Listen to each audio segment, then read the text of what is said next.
আমি নিশা আর তোমাদের ঘরকন্যা চ্যানেলে স্বাগত। চলো অনেকটাই রাত হলো, তাড়াতাড়ি এবার রেডি হওয়া যাক। ভাবছো নিশ্চয়ই রেডি হয়ে কোথায় যাচ্ছি? দাঁড়াও দাঁড়াও বলছি। বাঙালির 12 মাসে 13 পার্বণ, সবই তো হলো, তাহলে কার্তিক পুজোটা আর বাদ যায় কেন বলো? যাচ্ছিলাম একটা কার্তিক পুজো বাড়ি ইনভিটেশনে, তাই রেডি হয়ে নিলাম। দেখো এখানে মা আর বোনও রেডি হয়ে গেছে, ছিল কিন্তু আমাদের সবারই ইনভাইটটা, আর বাবা যেহেতু কাজে তাই বাবা যেতে পারেনি।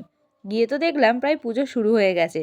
আর কার্তিককে দেখো কি সুন্দর লাগছে দেখতে, চারিদিকটা কি সুন্দর সাজানো হয়েছে, তাই না? এবারে কিন্তু কার্তিকের মা বাবাও পুজোতে বসে গেছে। আর এদিকে দেখো কার্তিকের জন্য বানানো হচ্ছে চকলেট দিয়ে একটা কিন্তু সুন্দর দেখতে মালা। আর এবারে বেশি দেরি না করে বসে পড়েছি কিন্তু খেতে, আর সাথে সাথে কিন্তু পড়ে গেছে গরম গরম কচুরি, তার সাথে ছিল ছোলার ডাল, আলুর দম, আর ছিল শেষ পাতে চাটনি, পাঁপড় আর মিষ্টি। তারপর আর কি খাওয়া দাওয়া করে বাড়ি। তো আজকের এই মিনি ব্লগটা তোমাদের কেমন লাগলো অবশ্যই কিন্তু কমেন্টে জানিও। হ্যাঁ, ভিডিওতে কিন্তু লাইক করতে ভুলো না, আর হ্যাঁ, যাওয়ার আগে চ্যানেলটি কিন্তু সাবস্ক্রাইব করে যেও।